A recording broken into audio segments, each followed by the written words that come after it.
नमो लोये सौहरिहन्ताणं नमो लोये सौहृदानं नमो लोये सौभागिर्यानं नमो लोये सौज्यायानं नमो लोये सौत्रिकावती सावनं ओंकारमिन्दु संयुक्त नित्यं जयन्ति योगिनः कामदं मोक्षदं चैव ओंकाराय नमो नमः मंगलम भगवान मंगलम गौतमोनि मंगलम कुंकुमधारी भुजेन्द्र मोसुमंगलम नमः समरिसाराय स्वानुभूत्या चकास्ते चित् स्वभावाय भवाय सर्वाः विभाव निदाता।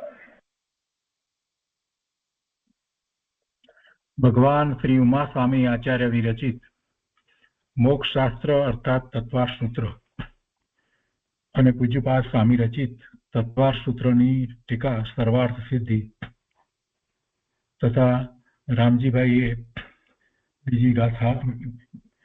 બીજી ટીકાઓનું સંકલન કર્યું છે. તે સંકલન સહિત આપણે તત્વાર સૂત્રનો સ્વાધ્યાય કરી રહ્યા છીએ. તત્વાર સૂત્રના સ્વાધ્યાયમાં બીજો અધ્યાય આપણે પૂરો કર્યો છે. એમાં બીજા અધ્યાય પછીથી ઉપસંહાર રૂપે સંકલનની અંદર રામજીભાઈએ જે કંઈ નિરૂપણ કર્યું છે એનો મહદ ભાગ પૂરો કર્યો છે. શેષ ભાગ આજે પૂરો કરીએ છીએ અને તે પછીથી ત્રીજો અધ્યાય શરૂ કરીએ છીએ.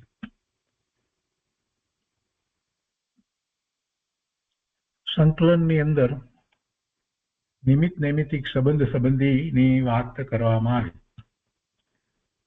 અને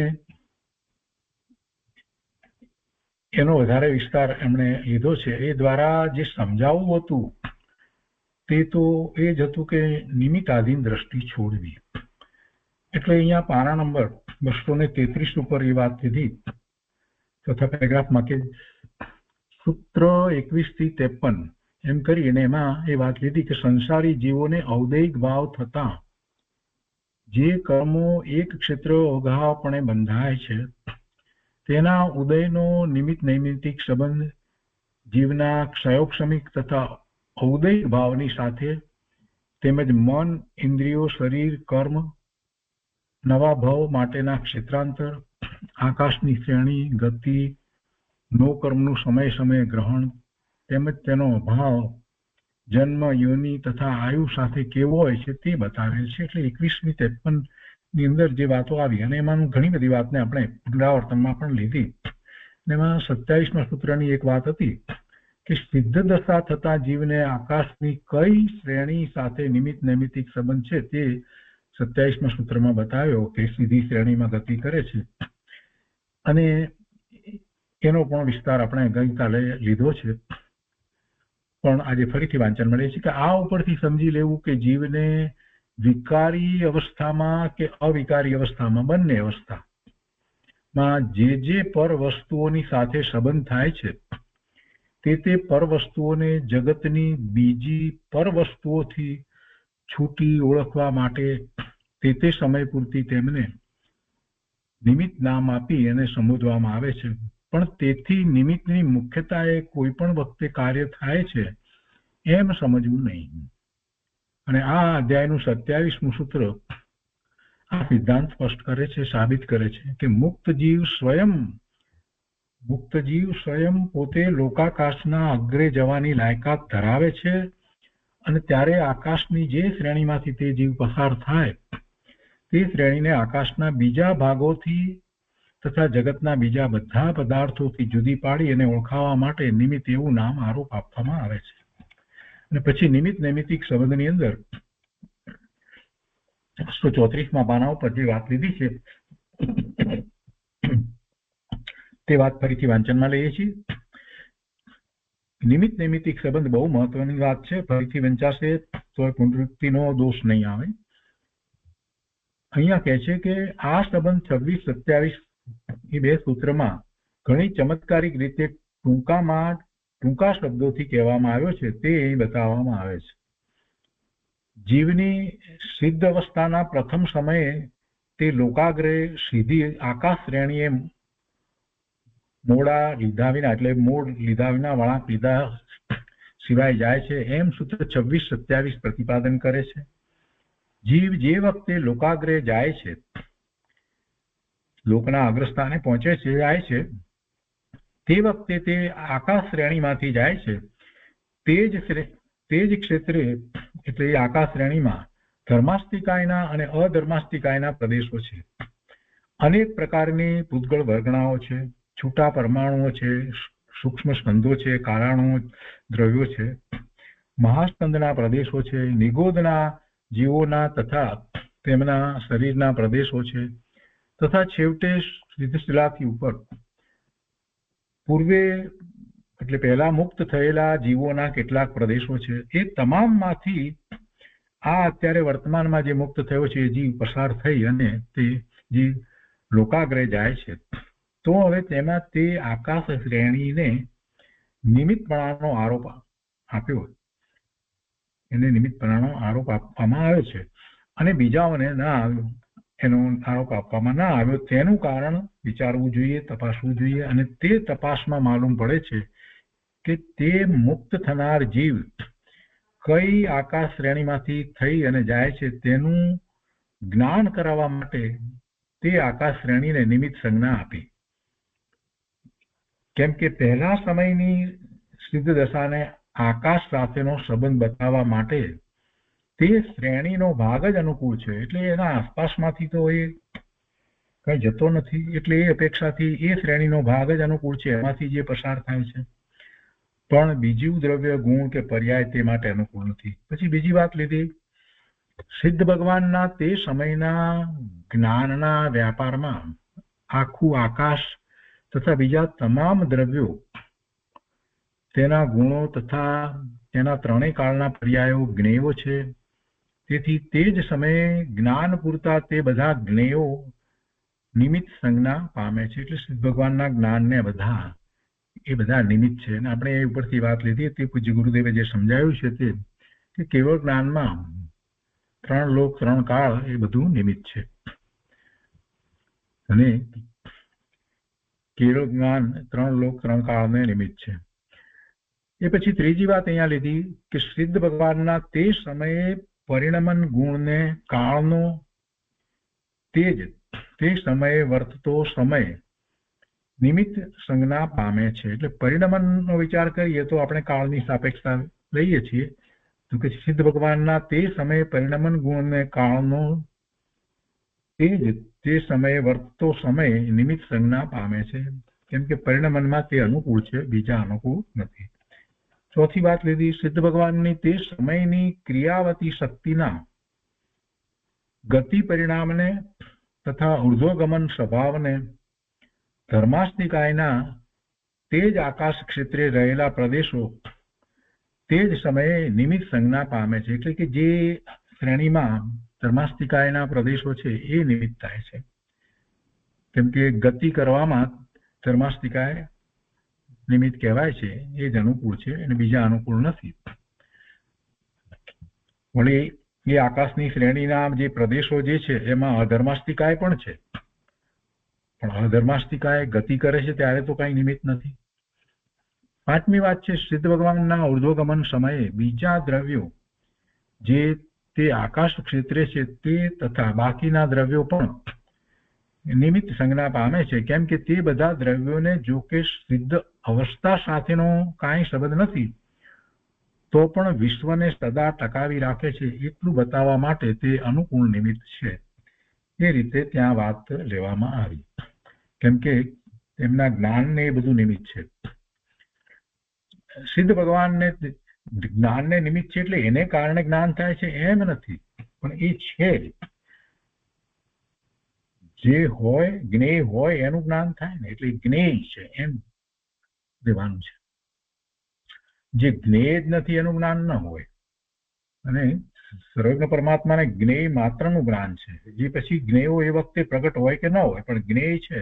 ભવિષ્યકાળના જ્ઞેયો પ્રગટ ન હોય તો પણ સર્વજ્ઞ પરમાત્માને એનું જ્ઞાન થાય છે, સિદ્ધ ભગવાનને એનું જ્ઞાન હોય છે. એટલે એની પ્રગટતા સાથે સંબંધ નથી, પરંતુ એ જ્ઞેય છે. ત્રણેય કાળની પર્યાયો ક્યાં પ્રગટ હોય છે? વર્તમાન એક સમયની પર્યાયો પ્રગટ હોય. ભૂતકાળની અને ભવિષ્યકાળની પર્યાયો જે છે એ પ્રવાહ રૂપે પડી છે, એ પ્રગટ નથી. છતાં સર્વજ્ઞ પરમાત્માને તો આખો પ્રવાહ દેખાય છે, એટલે એમને એ બધું જ નિમિત્ત છે. છઠ્ઠી વાત અહીંયા લીધી, સિદ્ધ ભગવાનને તેમની સંપૂર્ણ શુદ્ધતા સાથે કર્મનો અભાવ સંબંધ છે. એટલું અનુકૂળપણું બતાવવા માટે કર્મનો અભાવ પણ નિમિત્ત સંજ્ઞા પામે છે. આપણે એ વાત પણ સમજ્યા છીએ 5 સમવાયની અંદર કે સદભાવ રૂપે અથવા અભાવ રૂપે નિમિત્ત હોય છે. તો આ રીતે અસ્થિ અને નાસ્તિ બંને પ્રકારે નિમિત્તપણાનો આરોપ કરવામાં આવે છે. પણ નિમિત્તને કોઈ પણ રીતે મુખ્યપણે કે ગૌણપણે કાર્ય સાધક માનવું તે ગંભીર ભૂલ છે. કાર્ય કરનાર માનવું, કાર્ય સાધક માનવું તે મોટી ભૂલ છે. નિમિત્ત મુખ્યપણે કાર્ય સાધક નથી કે ગૌણપણે પણ કાર્ય સાધક નથી. શાસ્ત્રની પરિભાષામાં તેને એવી માન્યતા કરવામાં આવે તો મિથ્યાત્વ અને અજ્ઞાન કહેવામાં આવે છે.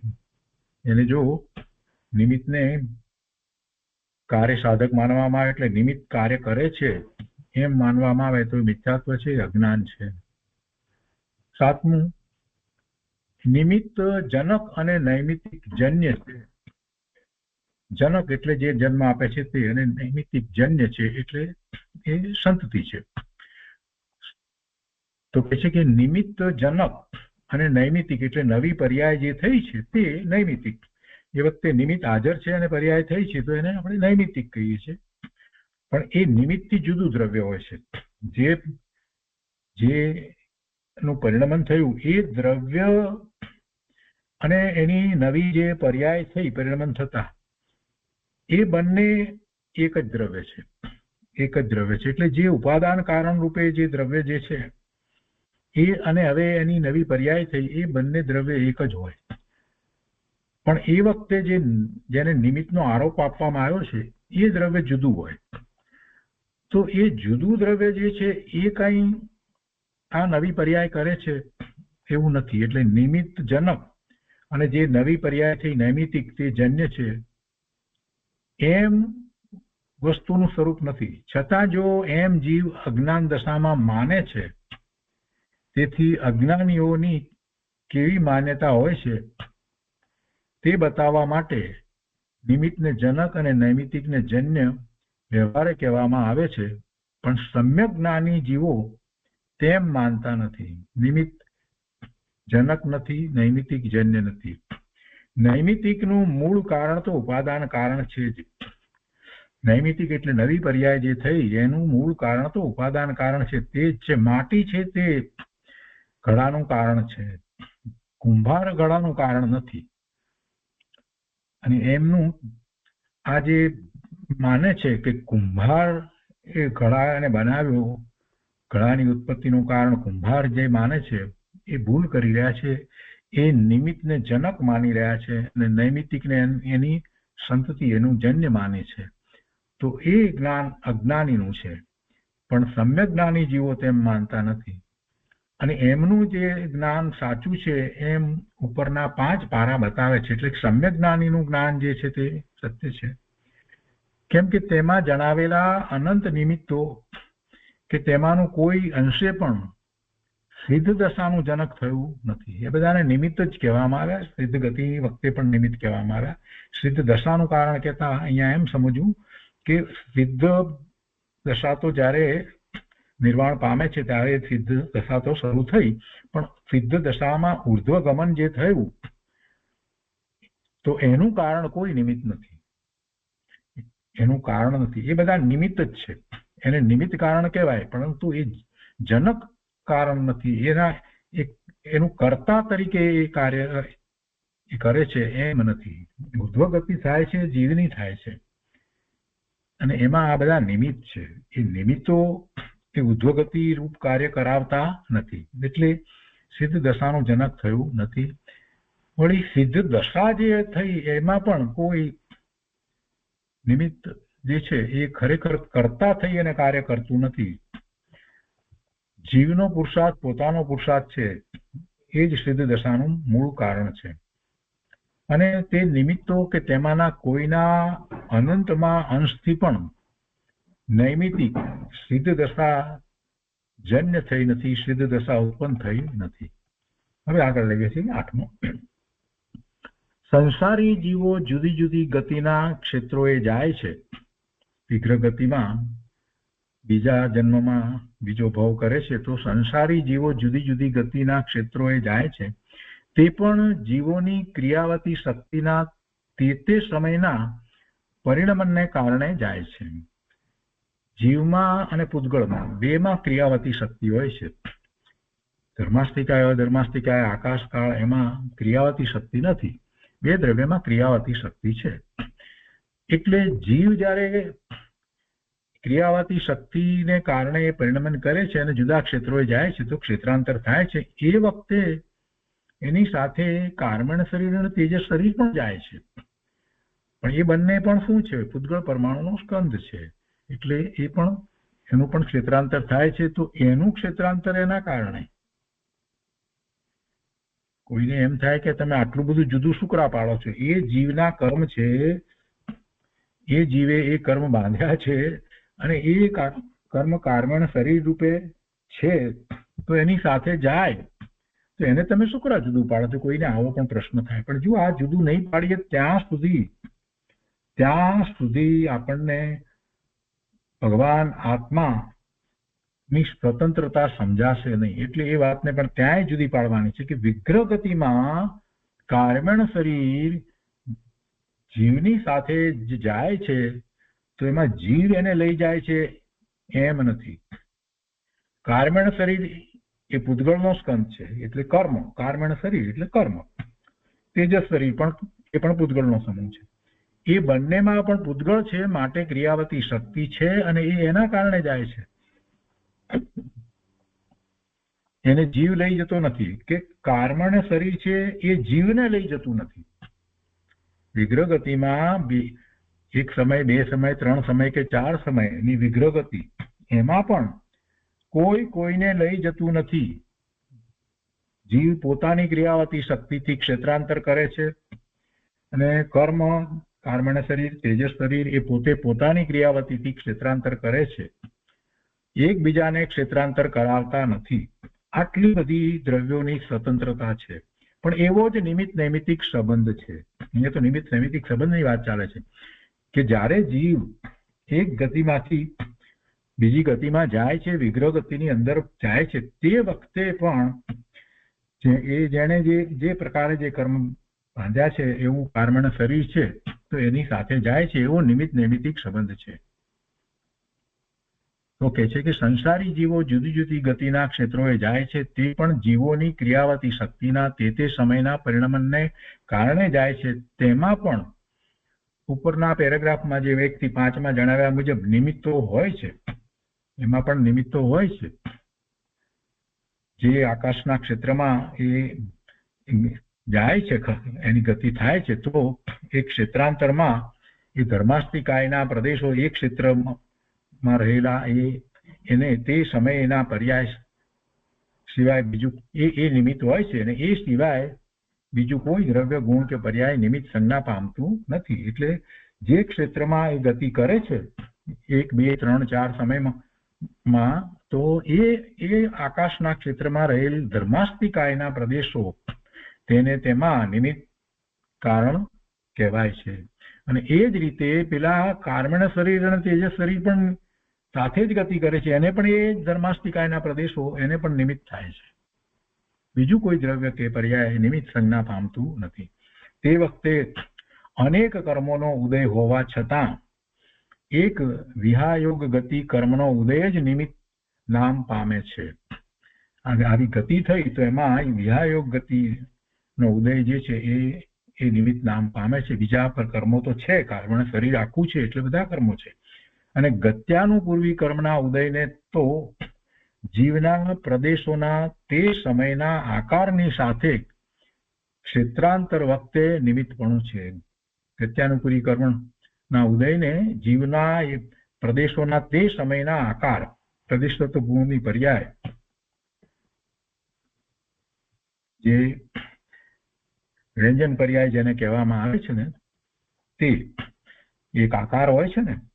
જીવ જ્યારે આ છેલ્લું શરીર છોડે છે તો એની અવગાહના અને આકાર એ છેલ્લા શરીર પ્રમાણે હોય છે. અવગાહના છેલ્લા શરીર કરતા થોડીક ઓછી અને આકાર એવો જ હોય છે.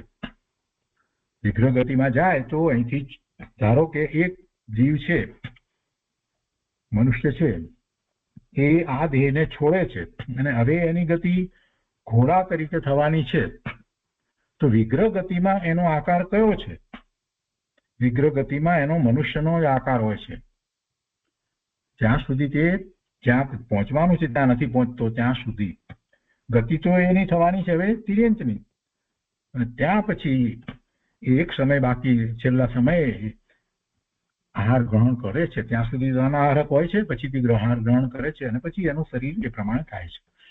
તો ગત્યાનુપૂર્વી કર્મના ઉદયને તો જીવના પ્રદેશોના તે સમયના આકારની સાથે ક્ષેત્રાંતર વખતે નિમિત્તપણું છે. અને જ્યારે જીવ જે ક્ષેત્રે સ્થિર થઈ જાય છે તે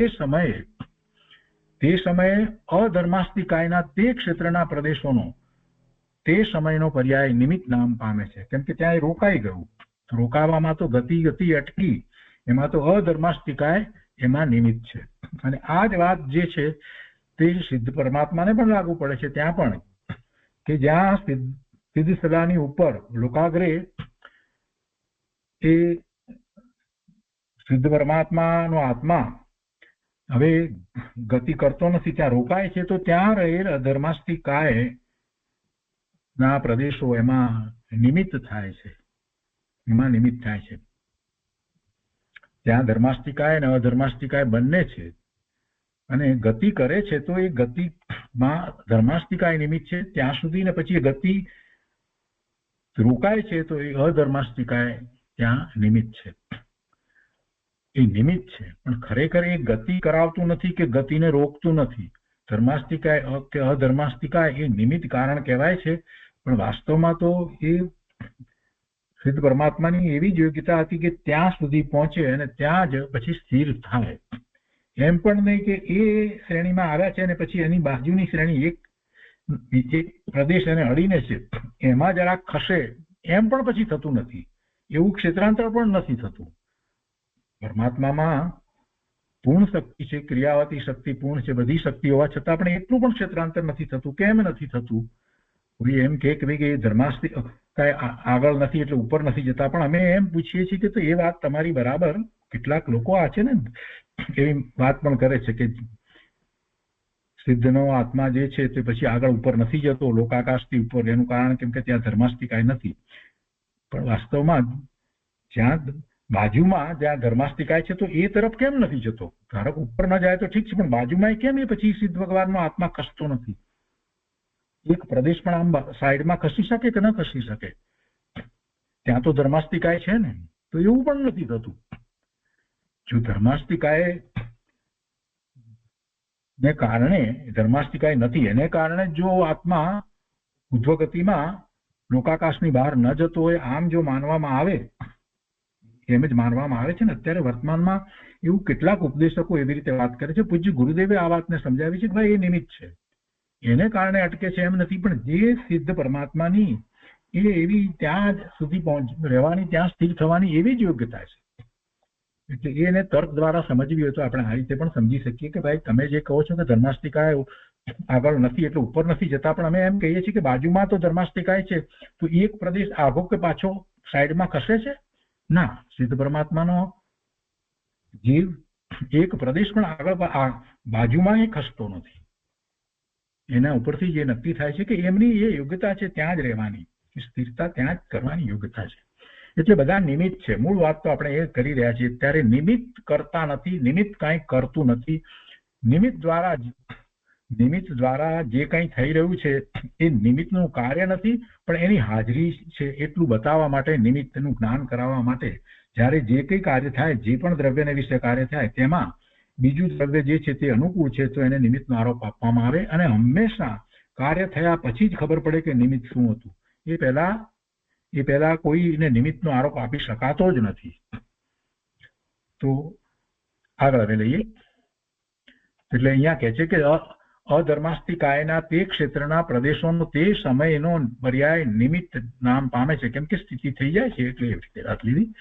પછી આગળ અહીંયા કહે છે કે સૂત્ર 25 જણાવે છે કે ક્રિયાવતી શક્તિના તે સમયના પરિણમન વખતે યોગ ગુણનો જે પર્યાય વર્તે છે તેને કર્મણ શરીર નિમિત્ત છે. યોગ ગુણનો જે પર્યાય વર્તે છે તેને કર્મણ શરીર નિમિત્ત છે. કેમ કે કર્મણ શરીરનો ઉદય તેને અનુકૂળ છે. કર્મણ શરીર અને તેજસ શરીર પોતાની ક્રિયાવતી શક્તિના તે સમયના પરિણમનના કારણે જાય છે અને તેમાં એને પણ ધર્માસ્તિકાય નિમિત્ત છે.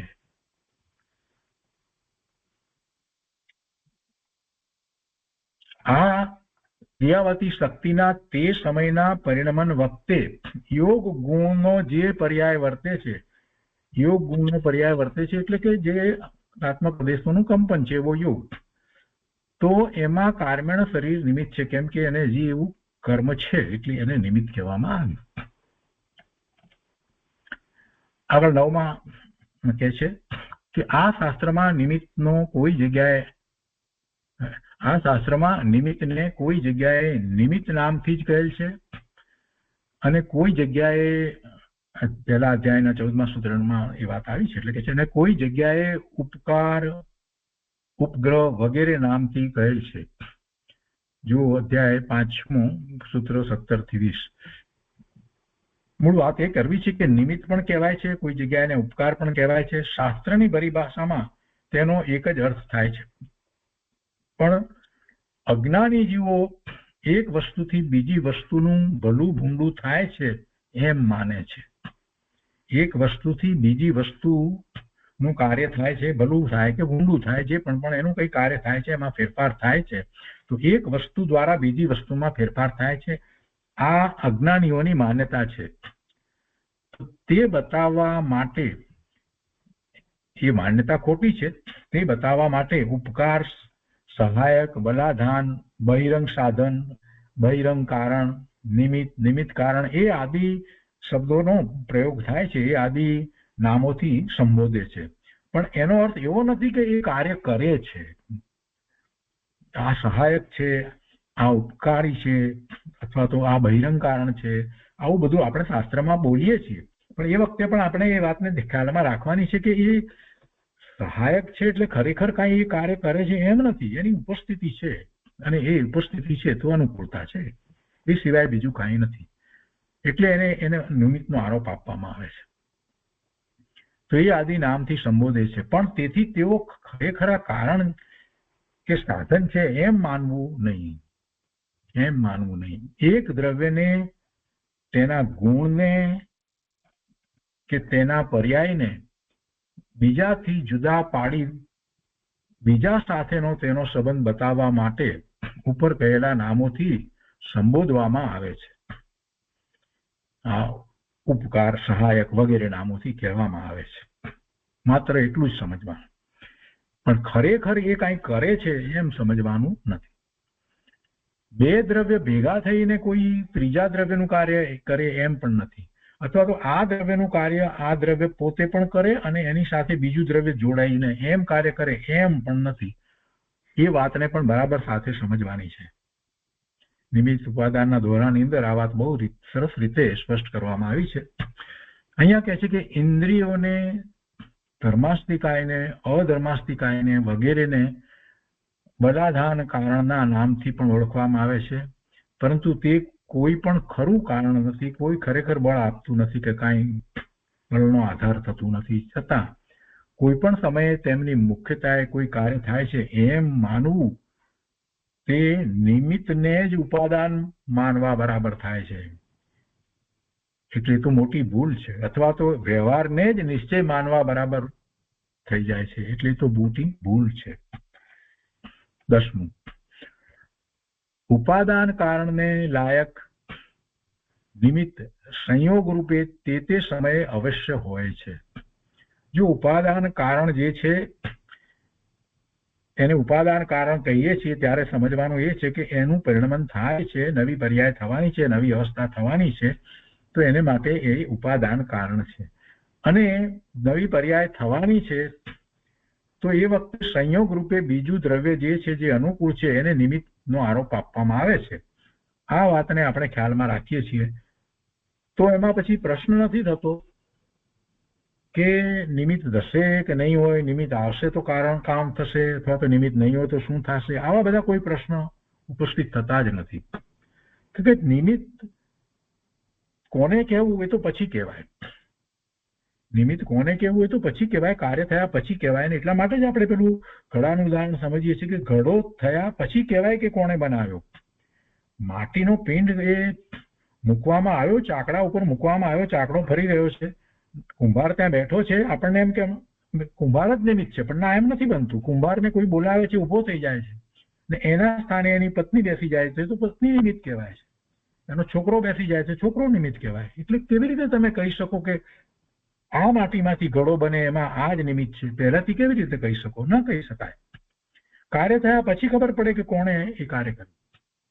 રસોઈ કરવામાં એક બેન રસોઈ કરી રહ્યા છે, અને એ વખતે એમણે તવી ઉપર રોટલી નાખવાનો વિકલ્પ એમને આવ્યો, અને એ રોટલી માટે થઈ એને વેલણ ને બધું લઈ અને કાર્ય કરે. એ જ વખતે એમને કોઈ બહારથી બૂમ પાડે છે, તો ત્યાં ઉભેલા એમના નાના બેન જે છે એ રોટલી વણી અને તવી ઉપર નાખી દે છે. હવે એ રોટલી એ નાના બેને કરી.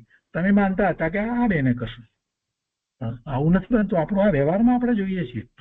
તો રોટલી કોને કરી? તો કે આ પર્ટિક્યુલર રોટલીનું ઉપાદાન કારણ તો રોટલીનો લોટ છે એ જ છે, બીજી પણ રોટલીઓનું ઉપાદાન કારણ પણ રોટલીનો લોટ છે તે જ છે, પણ નિમિત્ત કારણ બદલાઈ ગયું. પેલી મોટા બેને કરી, આ નાના બેને કરી. તો કેવી રીતે ખબર પડી?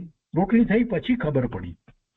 તો નિમિત્તનો આરોપ આપતા પહેલા હંમેશા સમજવાનું એ જ છે કે નિમિત્ત તો કાર્ય થયા પછી જ ખબર પડે. તો પછી આપણે નિમિત્તની રાહ જોવાનો પ્રશ્ન જ ક્યાં ઉપસ્થિત થાય છે? ઉપાદાન કારણ છે, તૈયાર છે, એનું કાર્ય થવાનું છે તો થશે. આપણે નિમિત્તની શું ચિંતા કરવાની જરૂર છે?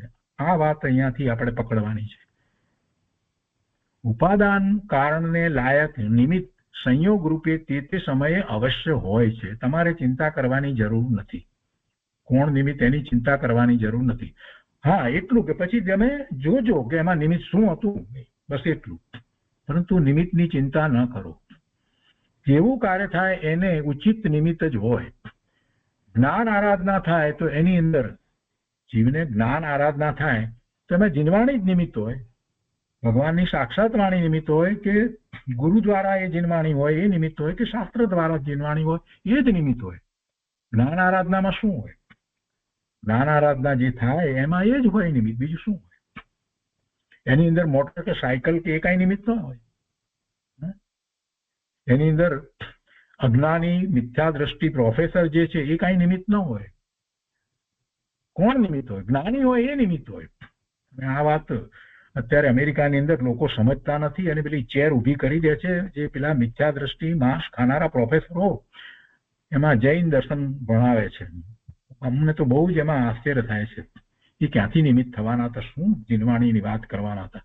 અહીંયા કહે છે કે ઉપાદાન કારણને લાયક નિમિત્ત સંયોગ રૂપે તે સમયે અવશ્ય હોય છે.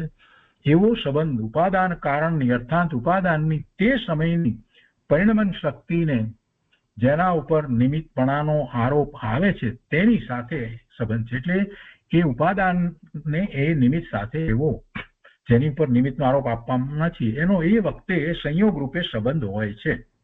સંયોગ રૂપે સંબંધ છે. ઉપાદાનને પોતાના પરિણમન વખતે તે નિમિત્તો આવવા માટે રાહ જોવી પડે અને તે ન આવે ત્યાં સુધી ઉપાદાન પરિણમે નહીં એવી માન્યતા ઉપાદાન અને નિમિત્ત એ બે દ્રવ્યોને એક રૂપ માનવા બરાબર છે. એટલે કે ભૂલ ભરેલી માન્યતા છે. એવી કોઈ રાહ જોવાનો પ્રશ્ન જ નથી. ઉપાદાન તૈયાર છે તો એનું કાર્ય થશે અને એ વખતે ઉચિત નિમિત્ત હશે, યોગ્ય નિમિત્ત હશે. 11મું, આ જ પ્રમાણે ઘડાનો કુંભાર સાથેનો અને રોટલીનો અગ્નિ રસોઈયા વગેરે સાથેનો નિમિત્ત નૈમિત્તિક સંબંધ જાણી લેવો. એક કરતા વધારે નિમિત્ત પણ હોય એ વાત પણ સમજી લેવી. એક કરતા વધારે નિમિત્ત કારણો પણ હોય પણ ઉપાદાન કારણ એક જ હોય. એની જ પર્યાય થાય છે. જે દ્રવ્ય પરિણમે છે એ દ્રવ્ય રૂપે જ એની પર્યાય થાય છે. આ તો મોટો સિદ્ધાંત છે અને એ રૂપે જ ઉપજે છે એ વાત સમયસારમાં આવી છે અને એમાંથી ગુરુદેવે ક્રમબદ્ધ પર્યાયની વાત કરી છે. કે દરેક જીવ દ્રવ્ય હોય કે પૂતગળ દ્રવ્ય એ પોતે પોતાના પરિણામ રૂપે ઉપજતું એ જ દ્રવ્ય છે, એની ત્યાં વાત કહેવામાં આવી છે.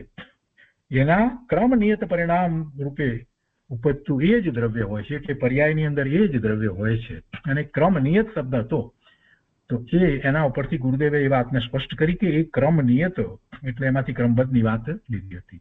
એટલે જે પરિણામ થાય છે એ મૂળ દ્રવ્ય રૂપે હોય. માટીમાંથી ઘડો બને તો માટીનો ઘડો બને, એમાંથી સોનાનો ઘડો ન બને. અને સોનામાંથી ઘડો બને તો એ ચાંદીનો ન બને કે તાંબાનો ન બને, સોનાનો જ બને. ઉપાદાન કારણ શું છે? માટી છે, સોનું છે, જે છે ઉપાદાન તે પ્રમાણે એનું કાર્ય થાય. એ પર્યાય એની હોય, એમાં એ જ વ્યાપે, એમાં એ જ વ્યાપે. એમાં પછી કુંભારનો કોઈ ગુણ વ્યાપતો નથી કે પછી પેલો તાંબાનો ઘડો બનાવનારો જે હોય એનો કોઈ ગુણ વ્યાપતો નથી. તાંબુ જ વ્યાપે છે. આ બધી વાતને સમયસારમાંથી આપણે બહુ સારી રીતે સમજ્યા છીએ. 2 વખત આપણે સમયસારનો સ્વાધ્યાય કર્યો છે, તો અહીંયા એ વાતને ફરીથી યાદ કરવાની જરૂર છે. અને એટલે જે 223ની વગેરે ગાથાઓ જે છે એમાં વાત જે આવી હતી, ગુરુદેવે સમજાવી હતી ક્રમબદ્ધ પર્યાયમાંથી, એ બધું પણ અત્યારે આપણને યાદ આવે છે. અહીંયા કહે છે કે આ જ પ્રમાણે ઘડાનો કુંભાર સાથેનો અને રોટલીનો અગ્નિ રસોઈયા વગેરે સાથેનો નિમિત્ત નૈમિતિક સંબંધ જાણી લેવો, સમજી લેવો. સમ્યક જ્ઞાન પ્રગટ કરવા માટે જીવે પોતે પોતાના પુરુષાર્થથી પાત્રતા મેળવી હોય છતાં તેને સમ્યક જ્ઞાન પ્રગટવા માટે સદગુરુની રાહ જોવી પડે એમ બને નહીં, એમ બને નહીં. તો પછી પેલું કહેવાય છે, કહેવત છે કે ગુરુ વિના જ્ઞાન નહીં. એનું શું ભાઈ? એ બધા નિમિત્તના કથનો છે. જ્ઞાન આત્માનો સ્વભાવ છે, સ્વયં જ્ઞાન થાય છે. અને જ્યારે જ્ઞાન થાય છે ત્યારે પછી ઉચિત નિમિત્ત હોય. બસ એટલી જ વાત છે. સ્વાધ્યાય વખતે પણ કોઈકને કાંઈક ક્લિક થઈ જાય છે તો એમાં એનું ઉપાદાન કારણ છે. એ વખતે આ ગુરુદેવની વાણી કે આ શાસ્ત્રમાં આવેલી વાત જે છે એ નિમિત્ત છે. અહીંયા કહે છે કે પોતે પોતાના પુરુષાર્થથી પાત્રતા મેળવી હોય છતાં તેને સમ્યક જ્ઞાન પ્રગટવા માટે સદગુરુની રાહ જોવી પડે એમ બને નહીં. પણ તે સંયોગ રૂપે હોય જ. ઉપાદાન તૈયાર હોય અને નિમિત્ત ન હોય એમ બને જ નહીં. અને તેથી જ જ્યારે ઘણા જીવો ધર્મ પામવાને તૈયાર હોય ત્યારે તીર્થંકર ભગવાનનો જન્મ થાય છે.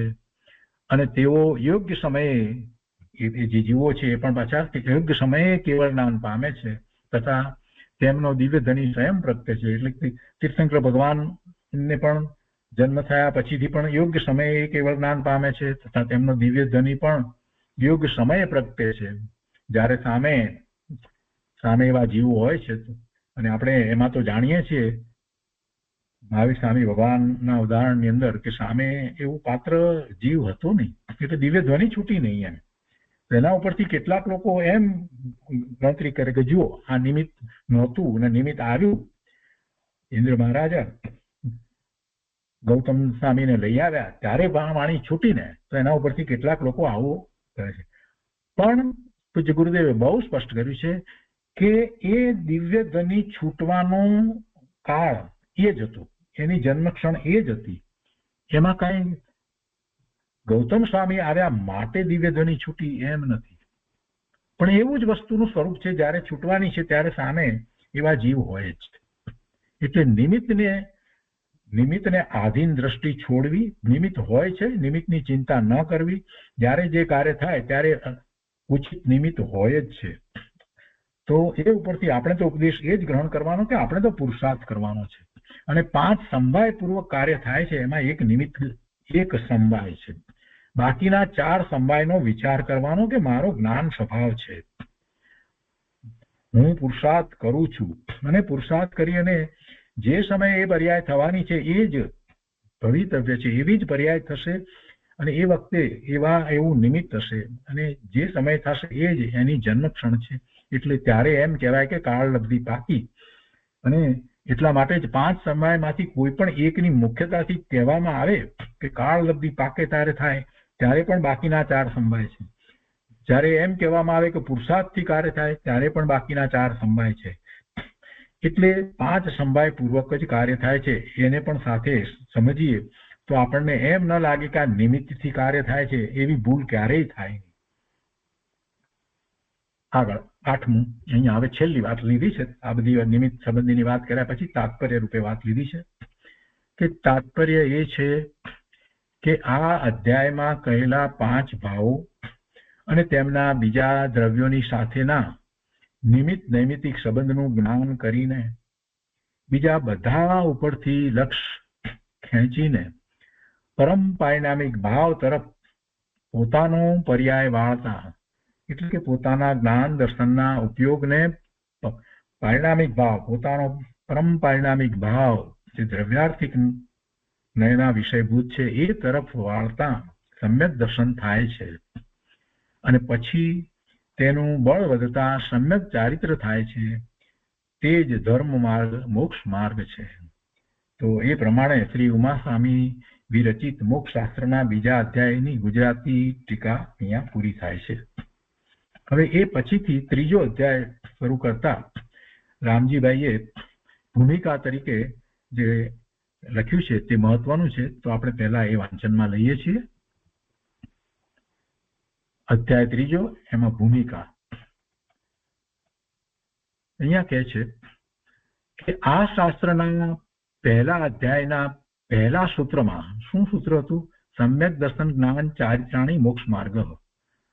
તો આ શાસ્ત્રના પહેલા અધ્યાયના પહેલા સૂત્રમાં સમ્યક દર્શન જ્ઞાન ચારિત્રની એકતા તે મોક્ષ માર્ગ છે એમ કહી અને બીજો કોઈ મોક્ષ માર્ગ નથી એમ જણાવ્યું.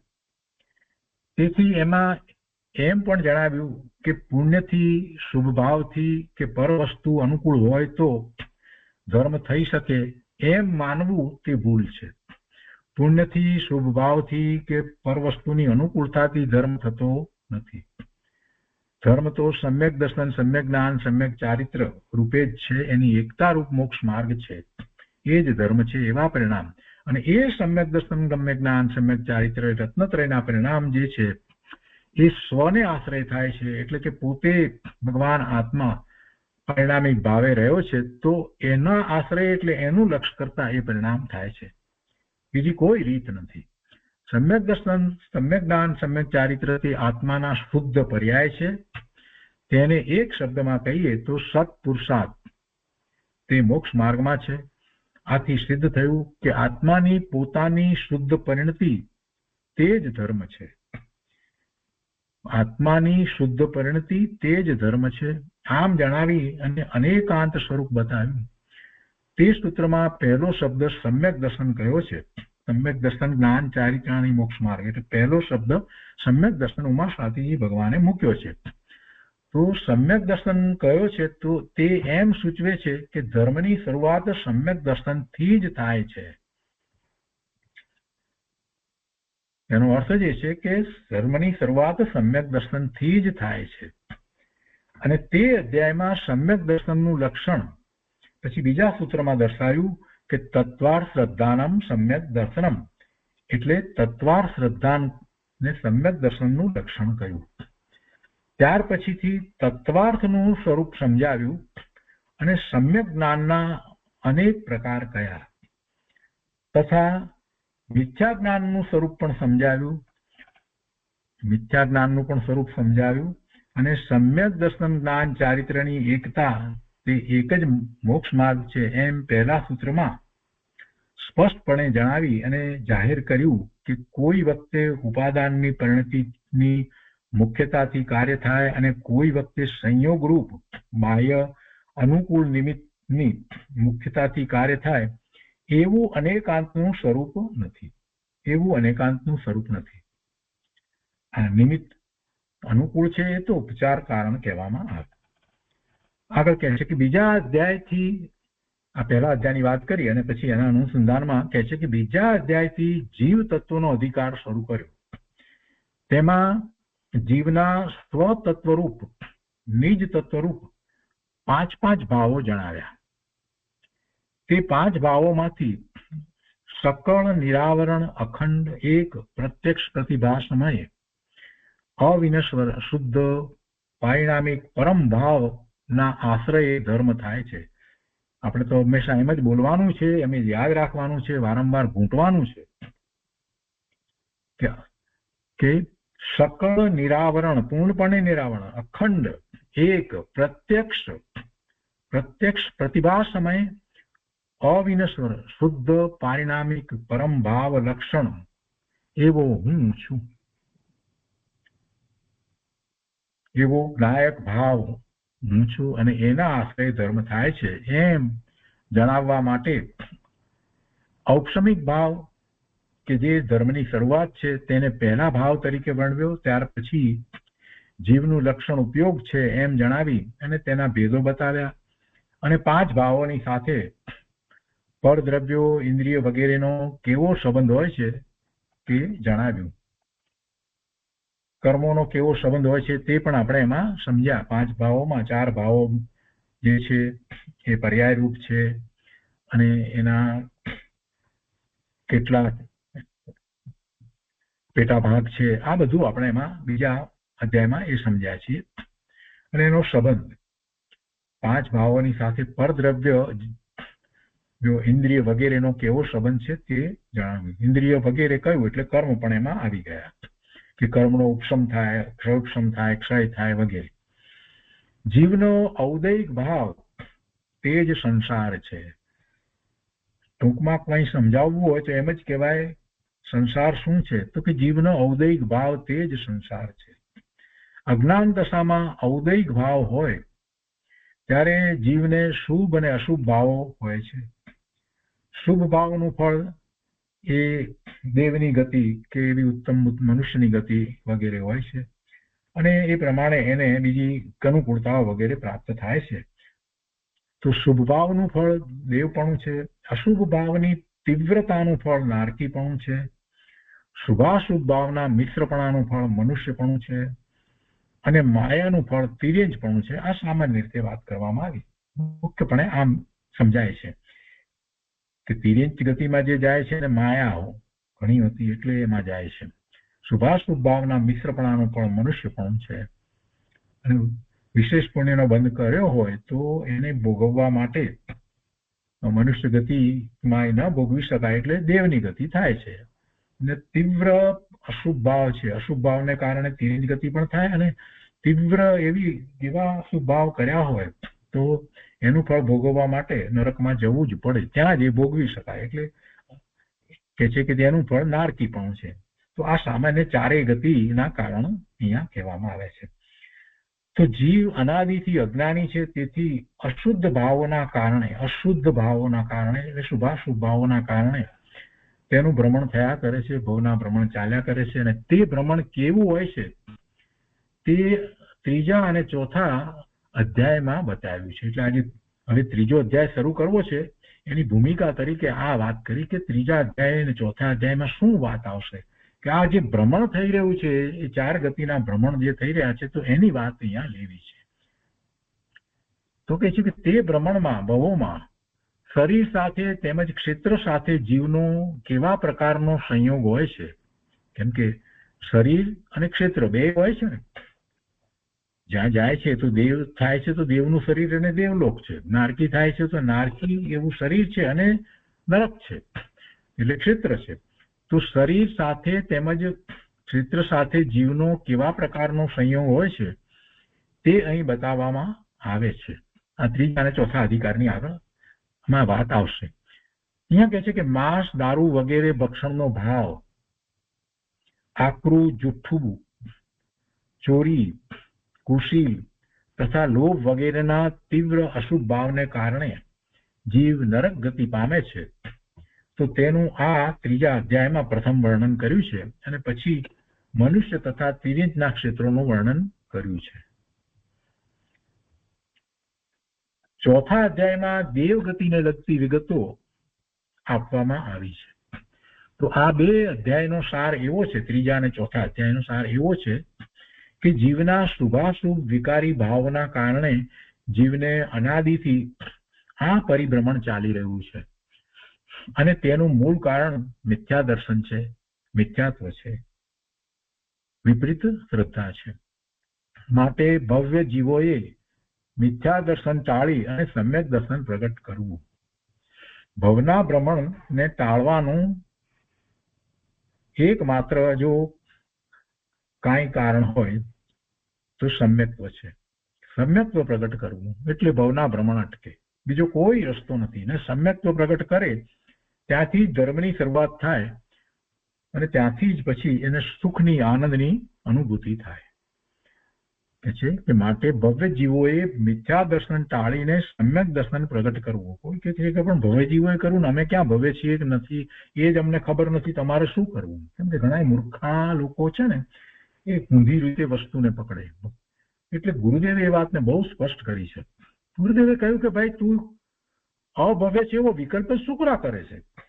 એમણે એક આરજીકાજી એવું એક કથન હતું, એને ઘણી વાર પ્રવચનમાં કહ્યું કે એ આરજીકાજી એવું બોલ્યા હતા, કોને ખબર આપણે ભવ્ય છીએ કે અભવ્ય. એટલે ગુરુદેવ કહે છે અરે આ શું વાત કરે છે? આવી રીતે ગુરુદેવ બોલે છે પ્રવચનમાં. શું વાત થાય? એટલે કે તમે એવું અભવ્ય પણ એવું વિકલ્પ શા માટે કરો?